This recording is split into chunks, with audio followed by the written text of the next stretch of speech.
ការជួយសម្រួលឲ្យបានស្រូតបាទឲ្យបានស្រូតបើមិនទេគឺខាង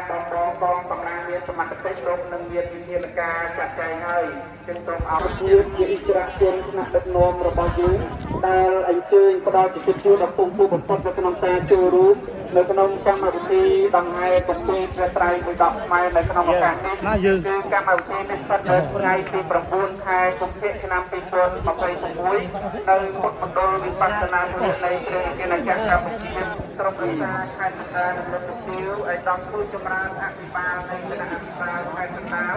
ឲ្យដល់ជួយសម្រាប់អភិបាលនៃគណៈអភិបាលខេត្តកណ្ដាលនិងតំណាងឲ្យผู้សម្ដែងរបស់ប្រជាជន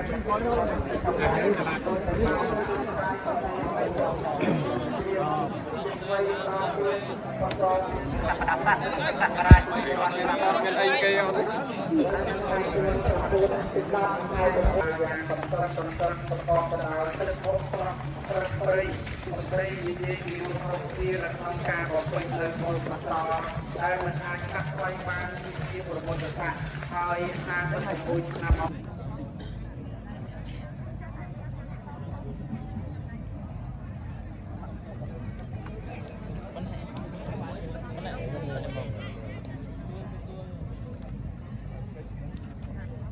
វੰសមាហិតេចន្ទេបរិសុទ្ធេបរិយោធាទេអ